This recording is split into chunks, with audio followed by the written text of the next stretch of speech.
morningnews.india.com पर आपका स्वागत है। मैं हूं आपका अपना अजीज डॉक्टर उरुक्रम शर्मा। बेटी का होना तकदीर की बात है और सरकार को नारा देना पड़ा है बेटी बचाओ। बेटी नहीं बचेगी तो कहां सृष्टि बचेगी। और एक बाप के लिए बेटी का मोल क्या होता है कोई नहीं समझ सकता। बाप बोलता नहीं, एक्सप्रेस नहीं करता, लेकिन अपनी बच्ची के लिए, खुशी के लिए किसी भी स्तर पर जा सकता है, अपनी पगड़ी को भी झुका सकता है, अपनी नीतियों को, अपने सिद्धांतों को समझौता कर लेता है, सिर्फ एक खुशी के लिए, सिर्फ एक खुशी के लिए कि उसकी बच्ची जहां भी शादी के बाद जाए खुश रहे, कभी उसकी आंख में एक आंसू ना आए, वो खिलखिलाती रहे, चहकती रहे। जिस तरीके से उसे पाला उसी तरीके से वहां भी बढ़ती रहे। लेकिन दुख और तकलीफ तो जब होता है जब समाज के दरिंदे, दहेज के लोभी बच्चियों को मार देते हैं। ये भी नहीं सोचते कि जिसकी बच्ची को मार रहे हो उस बाप का क्या होगा। उसने बरसों तक उसको फूल की तरह पाला। उन लोगों की भी सोचिए जो शादी ब्याह में जाते हैं, बच्ची की शादी में जाते हैं। उस बाप से पूछो जिसने कितने बरस तक उस पैसे को इकट्ठा करके उस खाने का इंतजाम किया, जिस तरीके से जितनी उसकी हैसियत से बाहर जाकर उसने सब कुछ किया। फिर भी जानने वाले, पहचानने वाले रिश्तेदार कोई ना कोई कमी निकाल के चले जाते हैं या थाली के अंदर झूठा छोड़ के चले जाते हैं।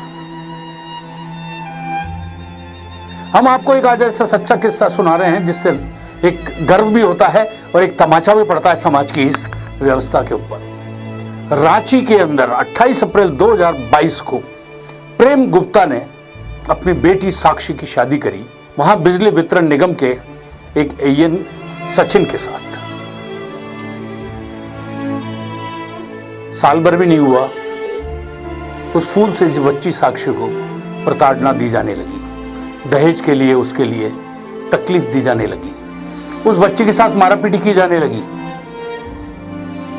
कुछ तो सहन करती रही, क्यों बच्चियों के अंदर ये स्वाभाविक गुण होता है कि जब पिता के घर से लौट के आ रहे हैं, ससुराल के अंदर सब कुछ नया मिलेगा और वहां समझौते करने हैं, एडजस्ट करने हैं, उस परिवार को भी अपना बनाना है। वो तो अपनी तरफ से लाख कोशिश करती है, लेकिन उन दरिंदों का क्या करें जिनकी फितरत कुछ अलग होती है। बहुत तकलीफ दी उस बच्ची को। उस बच्ची ने अपने पिता प्रेम गुप्ता जिसका पापा ये बात हो रही है, बहुत तकलीफ सहन कर ली पापा, और कितने दिन सहन कर ली। अब रास्ता कुछ नहीं बचा है। यदि अब भी निर्णय नहीं हुआ तो शायद मैं जिंदा नहीं बच पाऊं। प्रेम गुप्ता और उनकी पत्नी यानी साक्षी की मां समाज की परवाह नहीं करी, उनको अपनी बच्ची चाहिए थी। तुरंत फैसला किया और अपनी बच्ची को लेने के लिए उसके ससुराल पहुंच गए। साथ में था बैंड बाजा, आतिशबाजी। अपनी बेटी को जिस तरीके से विदा करी थी, जिस तरीके से बारात आया था सचिन लेकर, उसी तरीके से उस घर से उस बेटी को बारात के साथ में, आतिशबाजी के साथ में, बिल्कुल सम्मान के साथ में अपने घर लेकर आया, क्योंकि उसने अपनी बेटी की कीमत समझी। उसने बेटी को मरने के लिए उनके पास नहीं छोड़ा। आज हर माता पिता का कर्तव्य है ये बात का। उन्हें सोचना चाहिए कि बेटी को विदा किया है,